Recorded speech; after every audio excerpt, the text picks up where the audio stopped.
y hoy vamos a continuar con lo que estamos haciendo, una serie de estudios sobre el reino de Dios y la Nueva Jerusalén. Vamos a entrar hoy a un tema un poco distinto de lo que íbamos siguiendo en relación a lo que estudiábamos sobre el reino. Todo tiene que ver lo que vamos a estudiar, pero hoy va a ser como una confrontación entre dos reinos. El Señor Jesús en algún momento había dicho en su ministerio que el reino de Dios sufre violencia. Y el tiempo en que más va a suceder eso y donde más va a ser en una forma ya visible y clara la violencia que se va a querer hacer hacia el reino, va a ser en la gran tribulación. El título de este mensaje, que es el quinto punto principal que estamos haciendo sobre el reino de Dios y la Nueva Jerusalén, es la gran tribulación y el reino de Dios. Este es un punto importante por tratarse de un tiempo donde una marcada y abierta oposición entre los reinos de la tierra se pondrá en marcha. En el tiempo post-iglesia de Cristo comenzará ese tiempo tan esperado por muchos gobernantes mundiales a lo largo de la historia. Será la oportunidad de abrirse camino a la abierta maldad contra el Todopoderoso.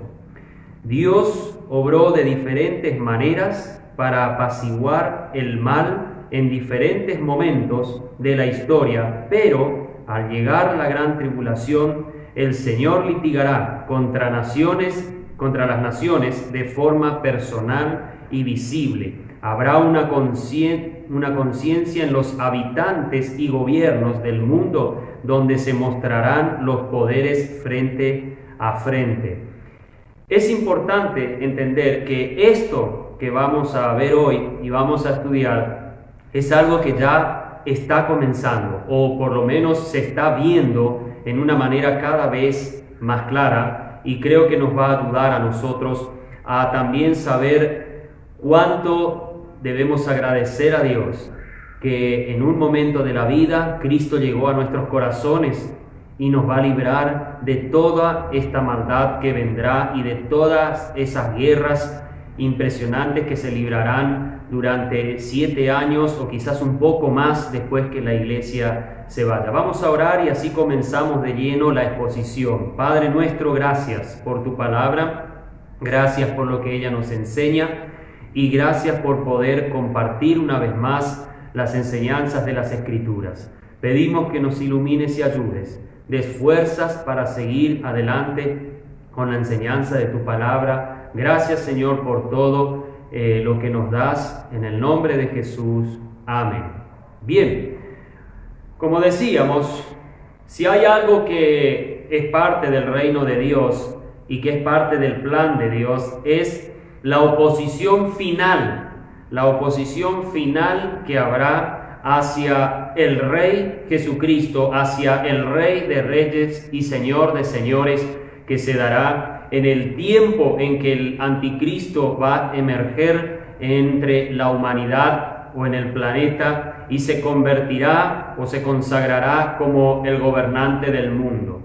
Recordemos que el anticristo, según vemos en la palabra del Señor, no se va a consagrar inmediatamente como el gobernante mundial. Va a haber un proceso de 3 años hasta que él sea reconocido y sea aceptado y a la vez sea impuesto, porque la aceptación tendrá que ser también de forma impositiva, no de forma agraciada totalmente. Muchos sí querrán que él sea el gobernante mundial y otros querrán que siga como un gran gobernante, pero no el gobernante mundial. Cuando vemos el tema en Daniel de las alianzas humanas y un montón de cosas, nosotros nos damos cuenta que va a haber un doble sentido muchas veces en los gobernantes del mundo en el futuro, antes de la venida de Cristo, que aunque habrán alianzas, pero habrán intereses de cada lado que no se quieran negociar. Todo esto va a hacer que nunca haya una unidad completa y así muchos planes fracasen de lo que era lo óptimo que se quería lograr. Ahora, también es importante que cuando el anticristo entre, para que eso no pase, a los más o menos 3 años y medio de la gran tribulación, de esos 7 años de angustia para Jacob, o de la gran tribulación que sucederá en Israel, todo eso se dará y será algo que se va a hacer en forma obligada. El anticristo va a entrar a gobernar al mundo por imposición, y el que le dará ese gobierno, el que le dará todo eso, no serán los gobiernos del mundo, sino, como vamos a ver en el capítulo 13 de Apocalipsis, el propio dragón, Satanás mismo, le va a dar ese gobierno. Ahora, hay algo que trae aparejado esta oposición en la gran tribulación al reino de Dios. Porque recordemos que parte de la gran tribulación va a ser un tiempo en el que se va a manifestar el día grande de Jehová. Pero antes de entrar a eso, debemos saber que la gran tribulación, como les decía, en parte va a ser un tiempo en donde Dios va a batallar, va a litigar contra los reinos del mundo, va a destruirlos poco a poco, va a ir mostrándoles cuán débiles son a pesar del poderío humanamente hablando que puedan tener, pero no frente al Todopoderoso. En Isaías 24 hay una parte de ese capítulo que sería bueno que leamos para introducirnos mejor en este tiempo. Versículo 3, Isaías 24, versículo 3, del 3 al 6, dice lo siguiente: la tierra será enteramente vaciada y completamente saqueada, porque Jehová ha pronunciado esta palabra. Se destruyó, cayó la tierra, enfermó, cayó el mundo, enfermaron los altos pueblos de la tierra, y la tierra se contaminó bajo sus moradores, porque traspasaron las leyes, falsearon el derecho, quebrantaron el pacto sempiterno.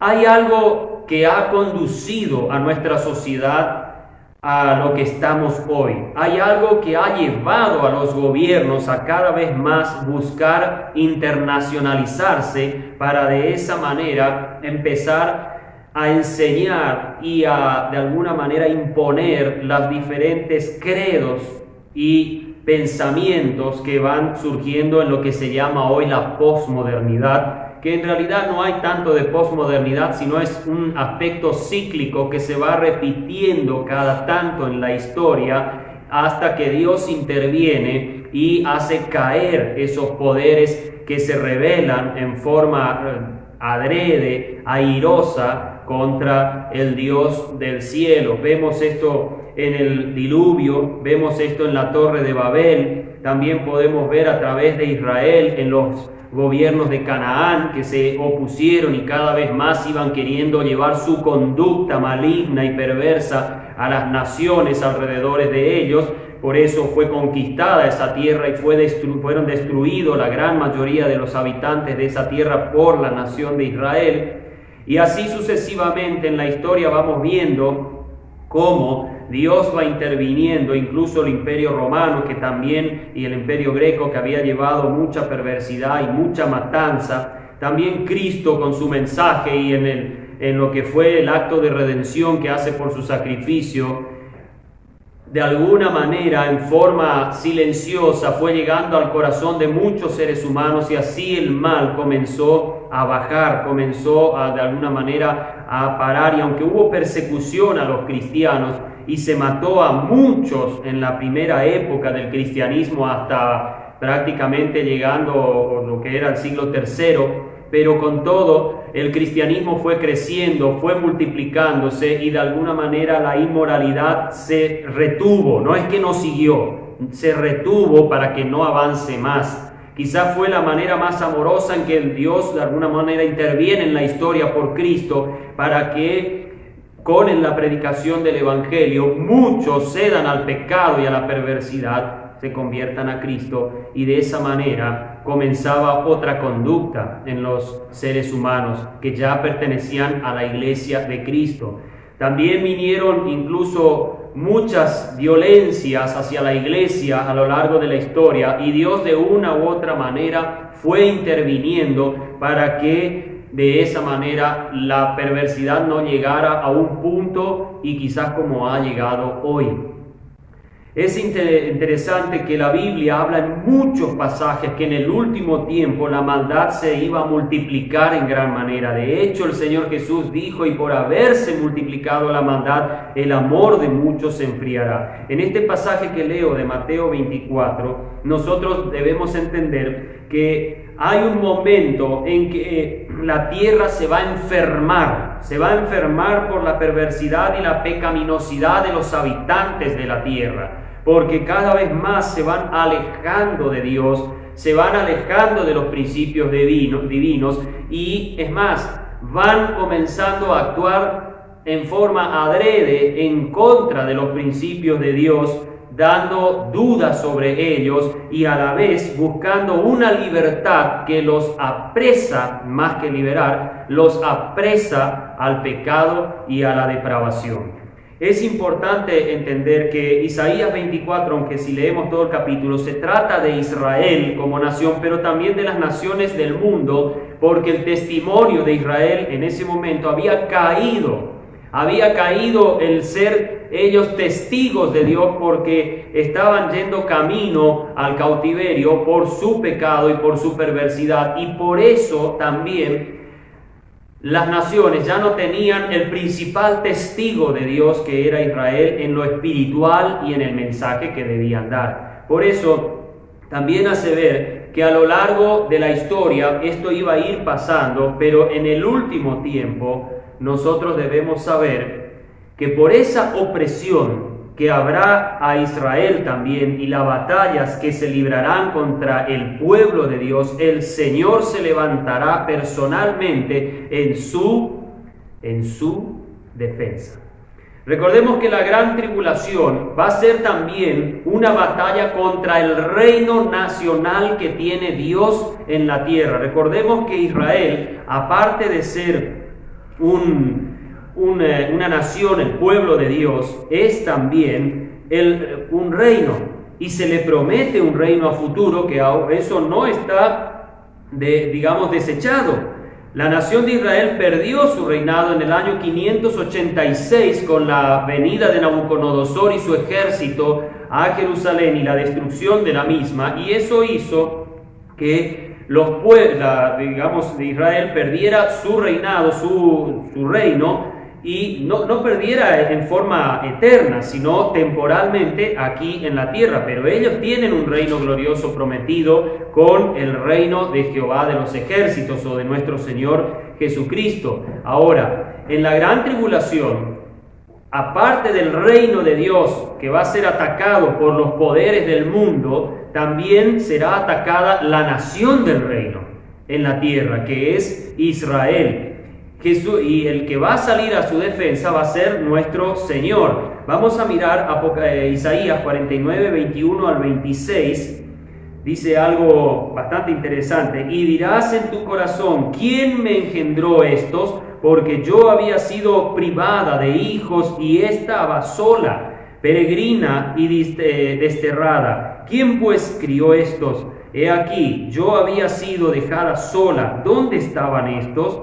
Así dijo Jehová el Señor: he aquí, yo tenderé mi mano a las naciones, y a los pueblos levantaré mi bandera, y traerán en brazos a tus hijos, y a tus hijas serán traídas en hombros. Reyes serán tus ayos y sus reinas sus nodrizas, con el rostro inclinado a tierra. Te adorarán y lamerán el polvo de tus pies, y conocerán que yo soy Jehová, que no se avergonzarán los que esperan en mí. Será quitado el botín al valiente, será rescatado el cautivo de un tirano. Pero así dice Jehová: ciertamente el cautivo será rescatado del valiente, y el botín será arrebatado al tirano, y tú pleito, yo lo defenderé, y yo salvaré a tus hijos. Y a los que te despojaron, haré comer sus propias carnes, y con su sangre serán embriagados como con vino, y conocerán todo hombre que yo Jehová soy Salvador tuyo y Redentor tuyo y fuerte de Jacob. Esto que dice aquí todavía no se cumplió completamente. La primera parte sí, que muchos han sido llevados ya a Israel y se han establecido en ese lugar, pero la defensa de Dios completa y glorificar a esta nación todavía no se ha cumplido, pero se cumplirá. En Joel capítulo 3, versículo 1 al 3, también dice algo interesante respecto a esta defensa que hará Dios hacia Israel.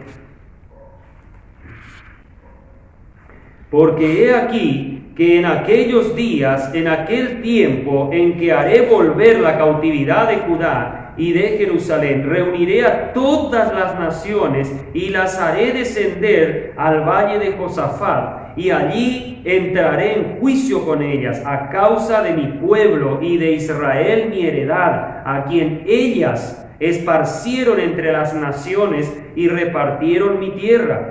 Y echaron suerte sobre mi pueblo, y dieron los niños por una ramera, y vendieron las niñas por vino para beber. Va a llegar un momento en que Dios se levantará a favor de Israel. Quizás hoy Israel está en ignorancia y está velado en su entendimiento, como dice Romanos capítulo 11. Ellos todavía no han entendido que su Mesías ha llegado y no quieren recibir. Se embotó, como dice Pablo, su entendimiento. Pero llegará un momento en que Dios librará a esta nación y les hará ver a ellos que Dios es el que le defiende, y las naciones impías sabrán que se ha levantado el defensor de ellos. En Zacarías capítulo 12, versículos 7 a 9, dice también: y librará Jehová las tiendas de Judá, primero, para que la gloria de la casa de David y del habitante de Jerusalén no se engrandezca sobre Judá. En aquel día Jehová defenderá al morador de Jerusalén, el que entre ellos fuere débil, en aquel tiempo será como David, y la casa de David como Dios,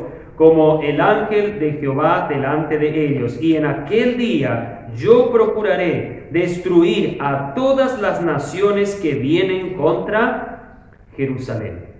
La defensa, como dije, será contra la nación del reino, que va principalmente a ser capital del reino en el milenio, y también será una oposición que se va a dar entre el reino de Dios y los reinos del mundo. El tiempo de la gran tribulación es descrito en parte como el día grande y terrible de Jehová. Esto podemos ver en pasajes como Isaías 13, 9 al 11, Joel 2, 1 al 4, Sofonías 1, 14 al 18 y Apocalipsis 6, 15 al 17. Uno de los propósitos de este tiempo será castigar a las naciones por sus caprichos contra Israel y su oposición a sus principios. Literalmente será una guerra entre el reino de los cielos y los reinos de la tierra.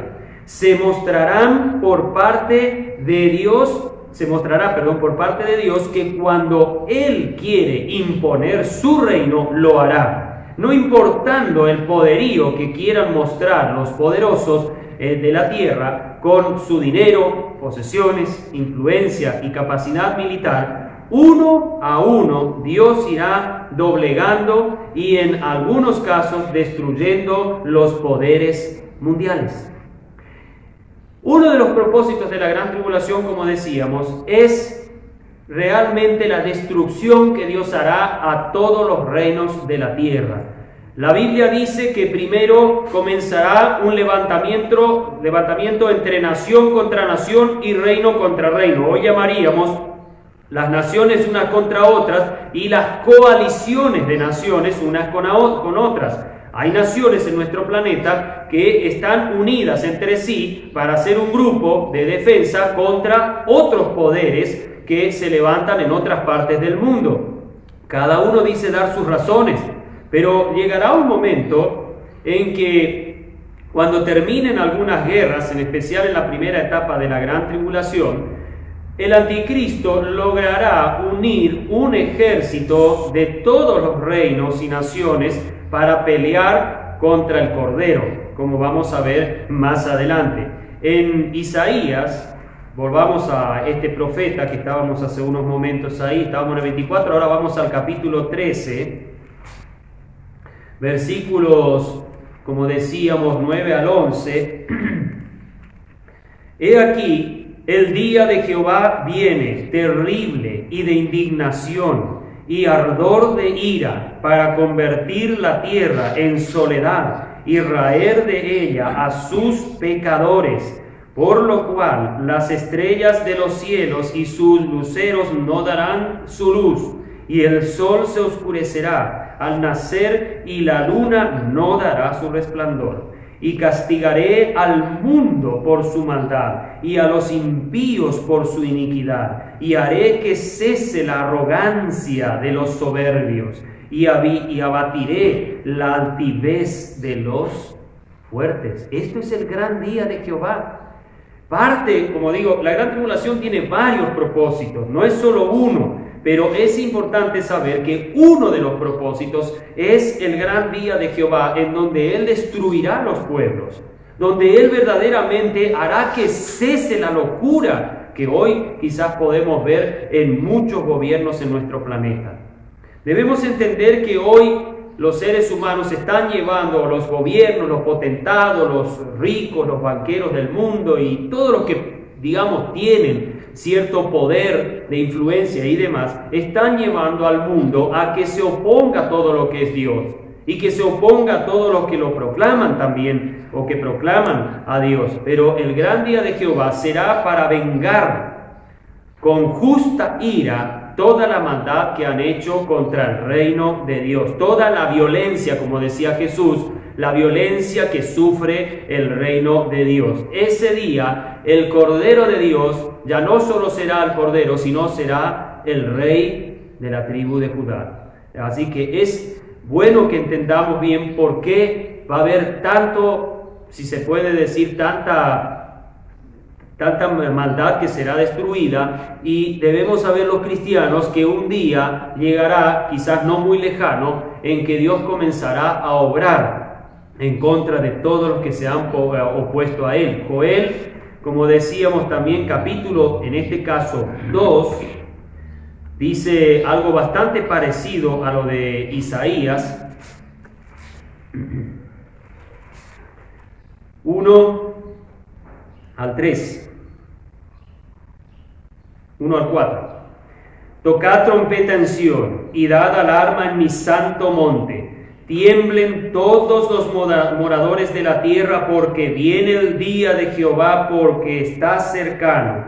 Día de tinieblas y de oscuridad, día de nube y de sombra, como sobre los montes se extiende el alba, así vendrá un pueblo grande y fuerte. Semejante a él no lo hubo jamás, ni después de él lo habrá en años de muchas generaciones. Delante de él consumirá fuego, tras de él abrazará llama. Como el huerto del Edén será la tierra delante de él, y detrás de él como desierto asolado, ni tampoco habrá quien de él escape.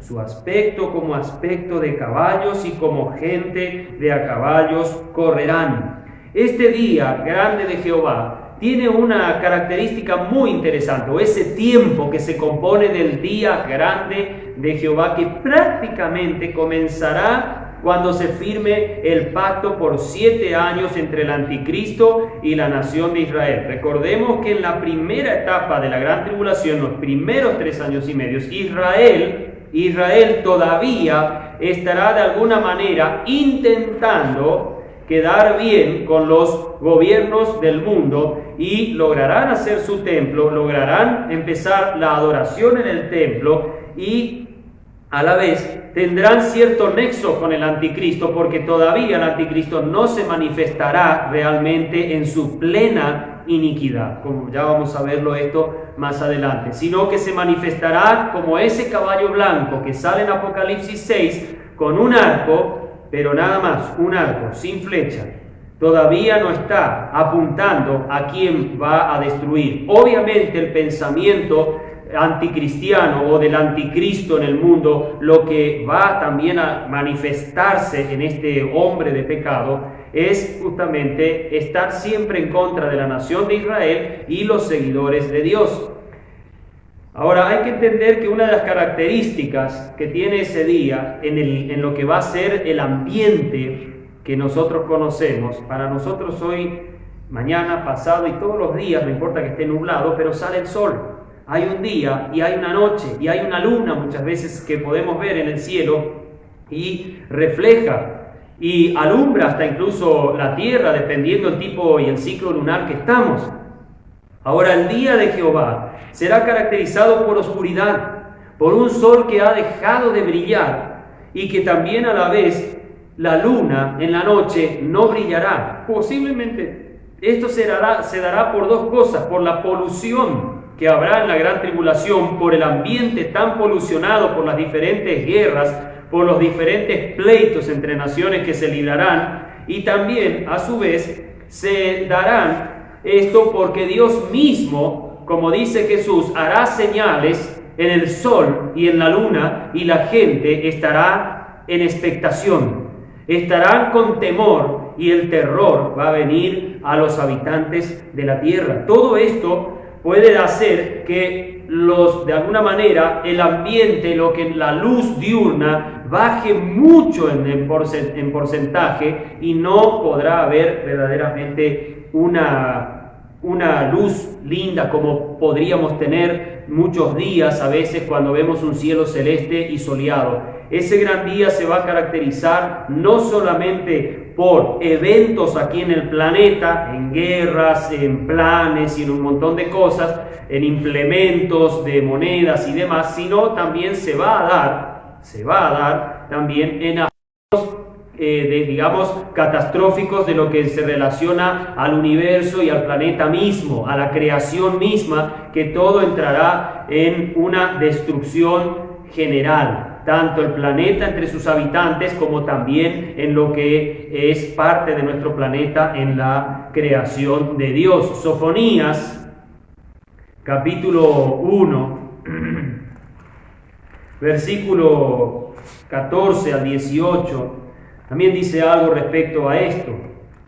Cercano está el día grande de Jehová, cercano y muy próximo. Es amarga la voz del día de Jehová. Grita allí el valiente. Día de ira, aquel día de angustia y de aprieto, día de alboroto y de asolamiento, día de tinieblas y de oscuridad, día de nublado y de entenebrecimiento, día de trompeta y de algazarra sobre las ciudades fortificadas y sobre las altas torres. Y atribularé a los hombres y andarán como ciegos porque pecaron contra Jehová. Y la sangre de ellos será derramada como polvo y su carne como estiércol. Ni su planta ni su oro podrán librarlos en el día de la ira de Jehová, pues toda la tierra será con el fuego y su celo, en su celo, porque ciertamente destrucción apresurada hará de todos los habitantes de la tierra. Es algo impresionante, hermanos, lo que se va a venir después que la iglesia se vaya. En el estudio anterior vimos el reino de Dios y la iglesia. pero cuando la iglesia parta en el arrebatamiento de la iglesia, el mundo se sumirá totalmente a un régimen satánico y a un régimen de maldad, porque Dios así lo va a permitir, pero a la vez entrará Dios a litigar con las naciones y comenzará a llamarlas para la destrucción. En Apocalipsis, capítulo 6, es un pasaje que nos puede ayudar bastante a entender por qué decimos que este día de la ira se sucederá después que la iglesia se vaya. Recordemos que hasta el capítulo 3 al final está la iglesia y Dios le da un mensaje a cada iglesia. Tanto fueron iglesias que estuvieron geográficamente en el tiempo que Juan escribía el Apocalipsis, pero también son iglesias que marcan la historia de la misma a lo largo de los tiempos hasta nuestros días. Capítulo 4 y 5, nosotros en Apocalipsis vemos lo que llamaríamos la primera visión en el cielo, lo que va a presenciar la iglesia cuando llegue a la presencia del Señor. Y en el capítulo 6 comienza, si podemos decir, un bosquejo, pero a la vez comienza a desenvolverse lo que va a ser la gran tribulación. Va a comenzar ese tiempo en que va a haber, digamos, una maldad tal y que también el Señor va a comenzar a obrar en contra de ella. Traerá muchas plagas, traerá muchas cosas sobre la humanidad que empezarán a haber una destrucción. ¿Por qué? ¿Por qué va a pasar esto? En el capítulo 6, versículo 15 hasta el 17 dice algo muy interesante. Y los reyes de la tierra, y los grandes, y los ricos, y los comandantes, y los poderosos, y todo siervo y todo libre, se escondieron en las cuevas y entre las peñas de los montes, y decían a los montes y a las peñas: caed sobre nosotros, y escondednos del rostro de aquel que está sentado sobre el trono y de la ira del Cordero, porque el gran día de su ira ha llegado, y ¿quién podrá estar firme delante de él? Hay algo que Pablo en sus cartas ha dicho y ha comentado, y siempre cuando escribía usaba esto: el día de la ira. El día de la ira. En el Antiguo Testamento es el día grande y terrible de Jehová. En el Nuevo Testamento es el día de la ira del Señor, o el día del Señor cuando leemos a Pedro. Son diferentes expresiones que nos dan y se resumen todas en Apocalipsis 6, cuando Juan escribe y hace ver que los habitantes de la tierra de toda índole ese día sabrán que ha llegado ese día. Y creemos realmente que hoy las élites, los grupos, los poderosos, los grandes ejércitos que se forman por generales y coroneles y capitanes y demás, no saben que ese día va a llegar y que va a haber una lucha intensa. Sí saben. Muchos que están en diferentes órdenes, sociedades secretas y demás cosas, saben todo esto, conocen perfectamente todo esto, pero están tan ensimismados en su maldad que se dejan llevar y se dejan de alguna manera seducir por el poder, por la riqueza y por una posibilidad que será imposible de poder decir: nosotros sí vamos a poder hacer algo contra Dios. Es importante entender que los reyes y potentados también de modo intencional se levantarán contra Dios, sabiendo que el gran día ha llegado. Desde la antigüedad siempre hubo personas y poderes que se quisieron levantar contra Dios en oposición a sus principios y gobierno. Pero el Salmo 2, si vamos al 1 al 6, dice: ¿por qué se amotinan las naciones y los pueblos piensan cosas vanas? Se levantarán los reyes de la tierra, y príncipes consultarán unidos contra Jehová y contra su ungido, diciendo: rompamos sus ataduras y echemos de nosotros sus cuerdas. El que mora en los cielos se reirá el Señor se burlará de ellos. Entonces hablará de ellos en su furor y los turbará con su ira. Mas yo he puesto mi rey sobre Sión, mi santo monte. En los últimos tiempos, una de las características de los poderosos de la tierra será la de los versículos 1 al 3. Esa actitud de tener y de pensar que van a poder hacer porque se van a unir, se van a juntar todos, se van a amotinar. Amotinar quiere decir que ya se van a juntar para hacer algo malo, se van a juntar para hacer algo indebido, algo que no es correcto. Y obviamente, ¿qué es lo que no es correcto? ¿A qué maldad se van a apegar ellos? Es a tratar de destruir, a tratar de alguna manera hacer que todo lo que sea de Dios, todo lo que no convenga, sea destruido y sea disipado. Los reinos del mundo querrán de alguna manera sacarse a Dios de encima, como ya lo están haciendo hoy, como ya realmente hoy lo quieren hacer, pero no será posible. Dice el versículo, cuando miramos desde el 6 en adelante, del 4 en adelante, el que mora en los cielos se reirá, se reirá. Hay un aspecto bastante sarcástico de nuestro Señor. Hay algo sarcástico en Dios, como diciendo, sí, amotínense, digan cosas vanas, hagan todo, quieran sacarse de encima mi persona, no hay problema. Pero ¿a dónde van a llegar? Cuando yo me levante, dice Dios, cuando yo me ponga en serio contra ustedes, ¿qué piensan que va a pasar? ¿Qué piensan que va a suceder? Es importante, hermanos, que entendamos que Dios, llegado su momento, se va a levantar en defensa de su pueblo, Israel, un Israel arrepentido, un Israel que reconocerá a su Dios. Hoy quizás muchos no conocen a Dios y no lo toman en cuenta, pero llegará un momento que sí lo harán.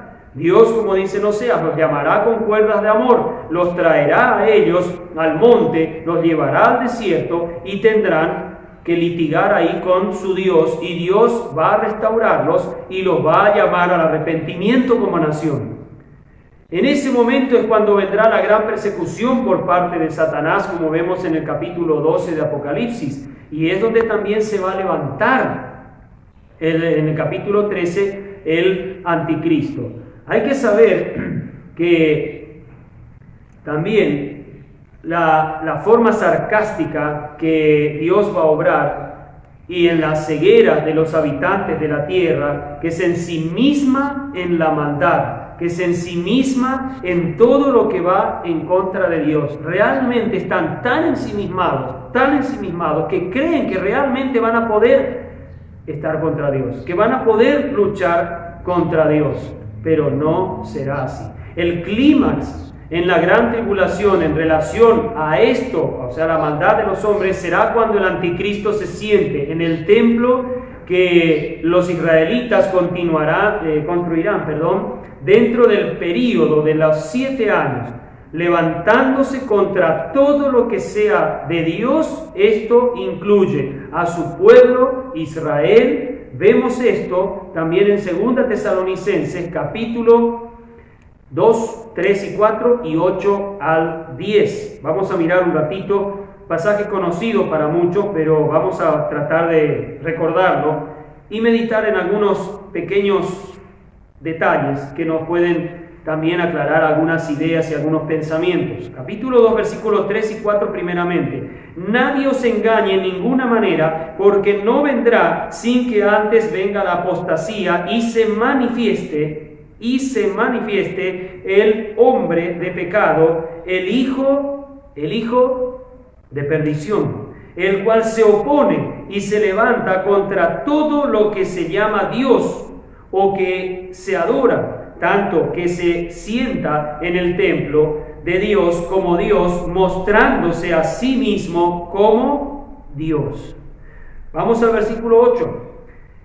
Y entonces será manifiesto aquel inicuo, a quien el Señor matará con el espíritu de su boca y destruirá con el resplandor de su venida. inicuo, cuyo advenimiento es según operación de Satanás, con gran poder, y señales y prodigios mentirosos, y con todo engaño de iniquidad en los que se pierden, por cuanto no recibieron el amor de la verdad para ser salvos. Todos aquellos que en el tiempo de la predicación de la iglesia no recibieron el Evangelio, no recibieron a Cristo, no recibieron el amor de Dios en Cristo para salvación, serán engañados. Verdaderamente será cuando se manifieste este inicuo, este hombre de pecado, que el Señor va a destruir con su boca, será algo terrible. Cuando el anticristo verdaderamente se manifieste y se entregue totalmente a lo que va a ser la oposición a Dios y llevando tras de sí a todos los que pueda, entonces ahí el terror en el mundo será sin igual de lo que hubo en toda la historia de la humanidad. Si creemos que hubo momentos terribles en la humanidad, tiempos de zozobra y angustia, nunca será tal como la que el anticristo impondrá en el mundo, que a tal punto será terrorífico todo que incluso hará marcar a los habitantes de la tierra. Los hará marcar para que cada uno pueda adorar, y quien no adore morirá. Pero no morirá solamente decapitado, como hay muchos que mueren según vemos en Apocalipsis, sino que también incluso morirán sencillamente porque se les quitará la vida. La marca no sabemos bien en qué consistirá, pero posiblemente sea chip, como dicen algunos, posiblemente sea una marca indeleble, o digamos algo que no se va a borrar, como un tipo tatuaje que estará bajo piel, que tendrá nanotecnología electrónica y que por medio de eso habrá un control. Será una marca visible, según se dice, en la mano derecha o en la frente, pero será una marca que todos tendrán y que ahí estará todos los datos suyos, de salud, de sus datos económicos, sus datos bancarios, sus datos de movimiento, todo lo que usted haga va a estar en eso. La maldad se va a hacer a tal punto que el anticristo tendrá un gobierno espléndido de todo. Sigamos también con Apocalipsis capítulo 13, y ahí vamos a ver algo de esto que estamos hablando, pero quiero que nos enfoquemos principalmente ahora en lo que es ese surgir del opositor por excelencia que tendrá Dios y será el anticristo. Versículos 1 al 8 de Apocalipsis 13. Y yo estaba en pie sobre la arena del mar y vi una bestia subir del mar, que tenía 7 cabezas y 10 cuernos, y sobre sus cuernos 10 diademas, y sobre la cabeza de ella un nombre de blasfemia. Y la bestia que vi era semejante a un leopardo, y sus pies eran como de oso, y su boca como boca de león, y el dragón le dio su poder y su trono en gran potestad.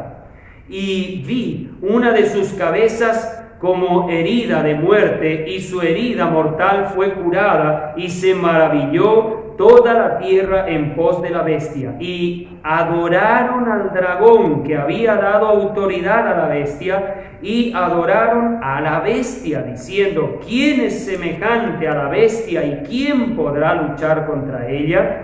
Y le fue dada boca para hablar grandes cosas y blasfemias, y le fue dada autoridad para actuar por 42 meses. Eso serían 3 años y medio en la profecía, años de 360 días, no 365 como tenemos nosotros. Y abrió su boca en blasfemia contra Dios para blasfemar su nombre y su tabernáculo y a los que moran en el cielo. Y le fue dado hacer guerra contra los santos y vencerlos. También le fue dado autoridad sobre toda tribu y lengua y nación.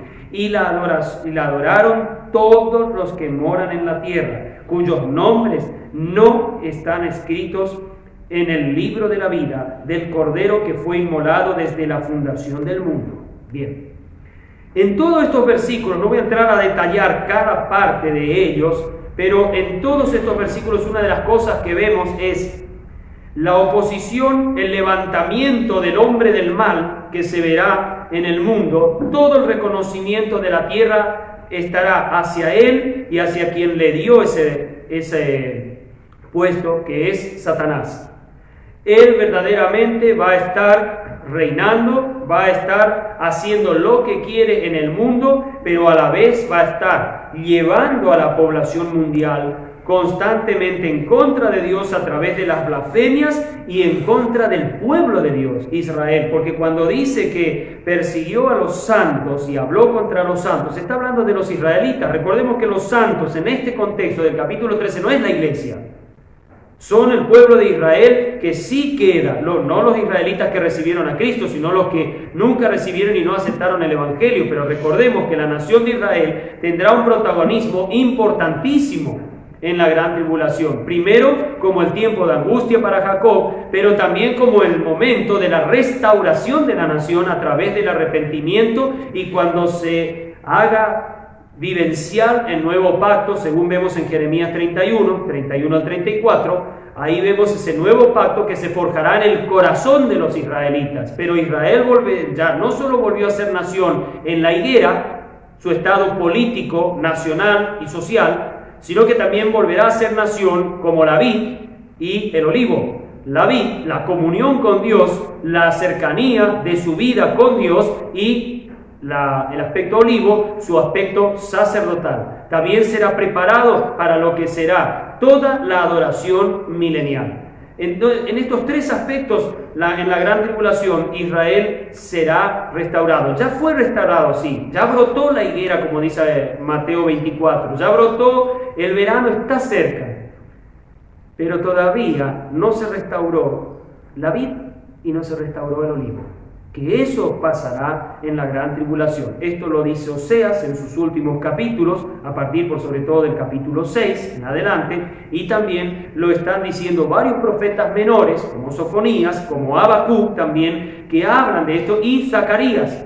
En estos cuatro profetas principalmente vemos ese tiempo de restauración y de arrepentimiento de la nación de Israel. Pero mientras tanto, mientras Dios va a estar obrando en la segunda etapa de la gran tribulación, con Israel su pueblo para arrepentimiento, el que los va a perseguir, por eso es la gran tribulación, es el anticristo y todo su séquito que lo seguirá, que será el mundo entero. Muchos israelitas hoy todavía viven en el mundo, fuera de Israel, todavía no están allí. La gran mayoría de israelitas del mundo hoy no están en Israel. Hay una buena cantidad ya en Israel, pero no todos están ahí. Pero muchos volverán, muchos serán llevados, lo que leíamos hace un rato en Isaías 49. Es importante entender que Dios quiere la restauración y ama a su pueblo hasta el día de hoy, aunque ellos no lo reconocen en el día de hoy, todavía no lo ven como su Dios y el Todopoderoso. Con todo, Dios los sigue amando y los va a restaurar. Pero este hombre, el poder del diablo, se levantará con el poder de Satanás y con milagros y prodigios, y hará que mucha gente le siga.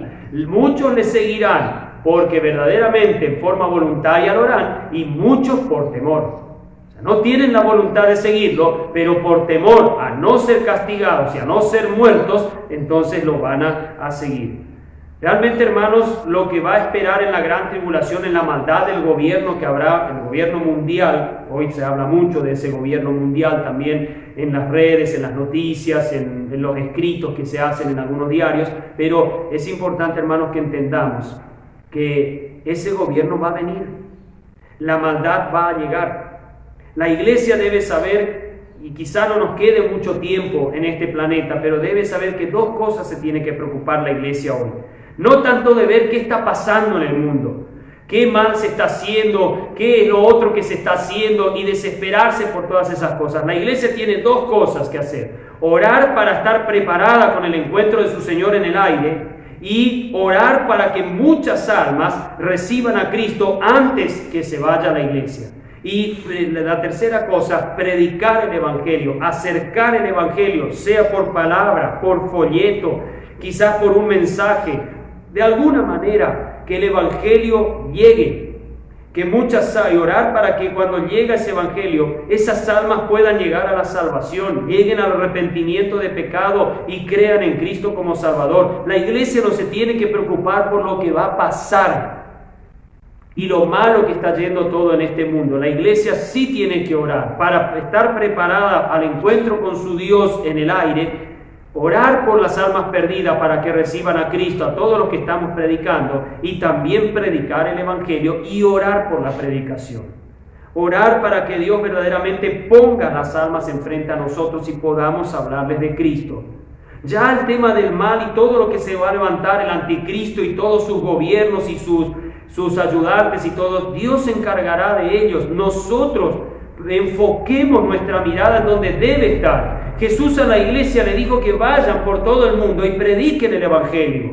No le dijo que se opongan a los gobiernos, a las élites de este planeta y demás cosas. Le dijo que predique el Evangelio. Ese es nuestro trabajo. Eso es lo que debemos hacer y vivir y orar para vivir quieta y reposadamente. Eso es lo que Pablo le dice a Timoteo, que nosotros hagamos acciones de gracias en el mundo a los hombres para que puedan creer en el Evangelio, para que puedan conocer, porque Dios quiere que todos los hombres sean salvos, dice. En ese contexto está diciendo Pablo que nosotros debemos orar para estar quietos y reposadamente. ¿Para qué? ¿Para vivir tranquilo y que nadie nos moleste? No, para que la palabra de Dios corra. El Evangelio se predique a todo hombre y mujer en este mundo para que puedan creer y ser librados de lo que viene. Lamentablemente muchos no van a querer creer, muchos van a rechazar, sí, seguro. Pero, hermanos, entendamos que el mensaje de la iglesia no es levantarse y hacer alaraca de lo que está pasando hoy en el mundo, manifestarse por una cosa y por la otra. Los cristianos deben predicar el Evangelio. Porque quiero decirle y serle sincero, la maldad va a llegar. Esté usted de acuerdo o no, va a llegar. Dios lo ha estipulado así y Dios va a hacer que su día grande y terrible va a llegar. Él se encargará de eso. Nosotros no tenemos por qué encargarnos de lo que ya Dios dijo que Él lo haría y Él de esa manera se llevaría la gloria.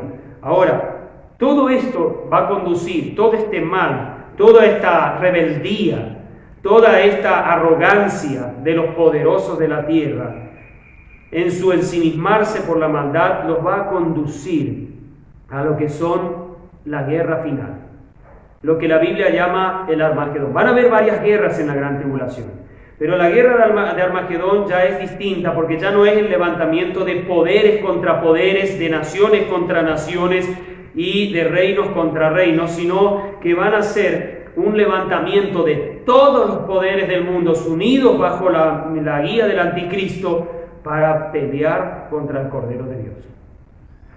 Porque recuerden una cosa, ¿qué va a resabiar al anticristo y a todos los poderosos de la tierra?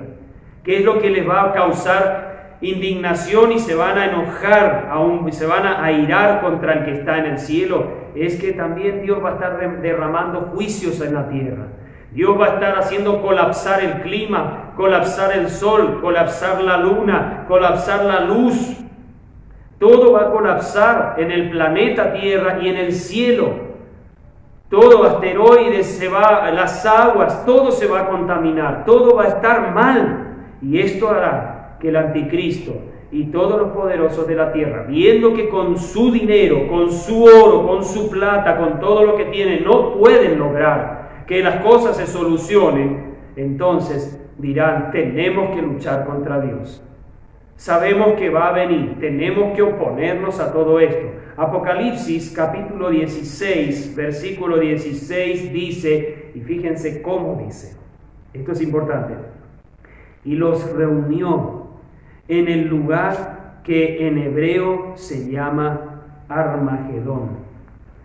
¿Quién los reunió ahí? ¿Quién los va a llevar a todos esos poderosos y esos ejércitos millonarios que van a llegar al Armagedón? Dios.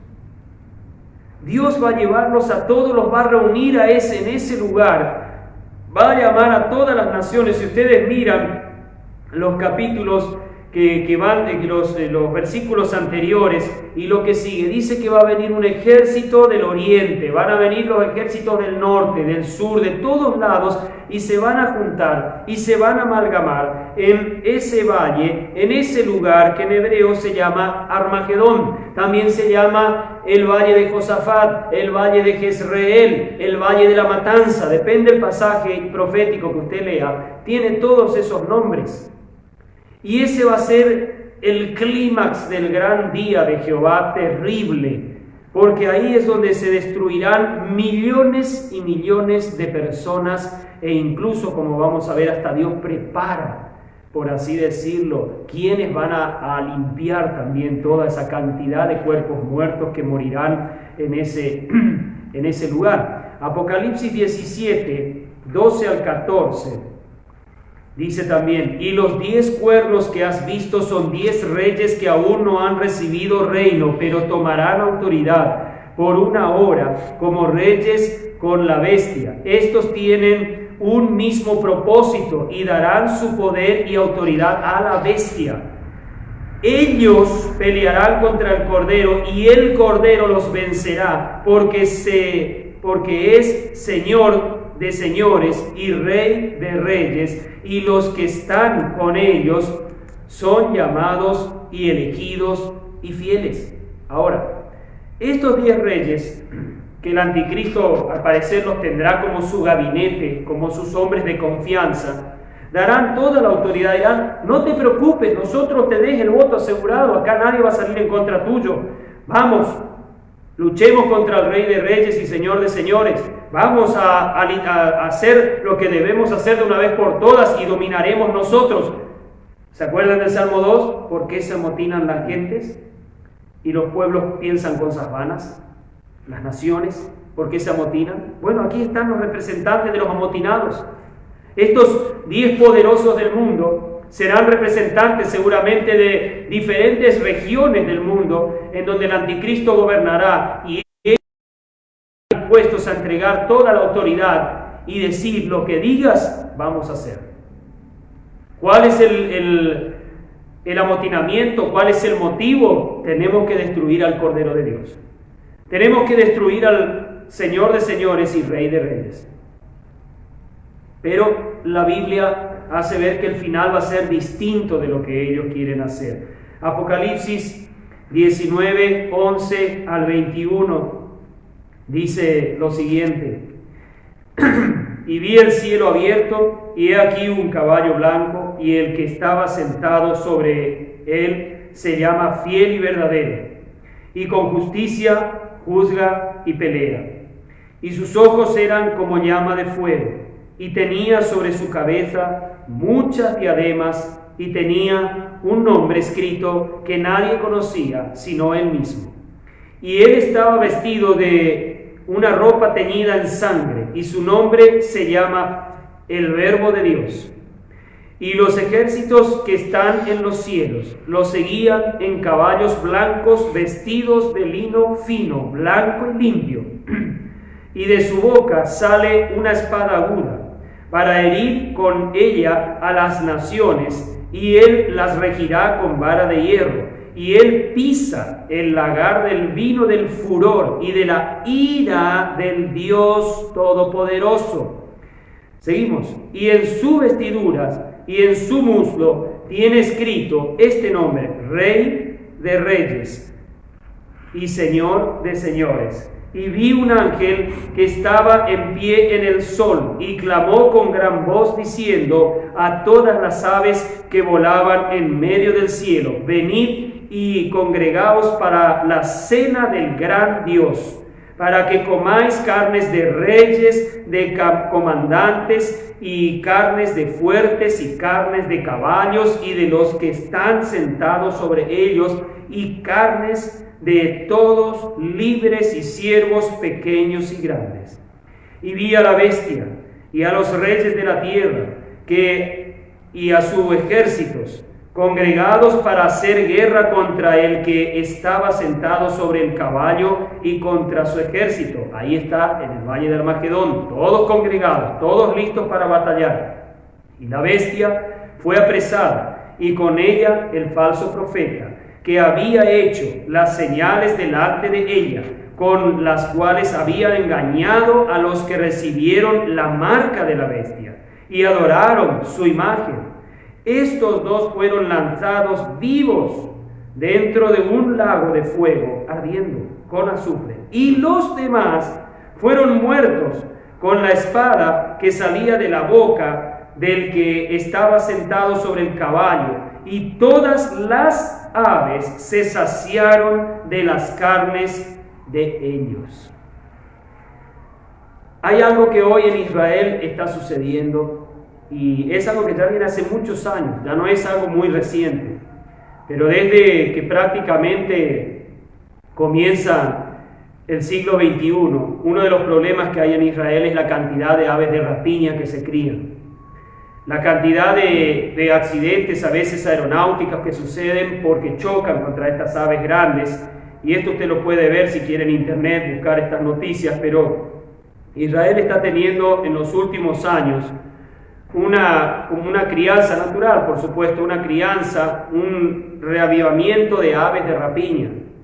Posiblemente, como dice acá, Dios está preparando a todos estos pájaros, estas aves basureras, que lo que hacen es comer todo lo malo, lo podrido, lo feo.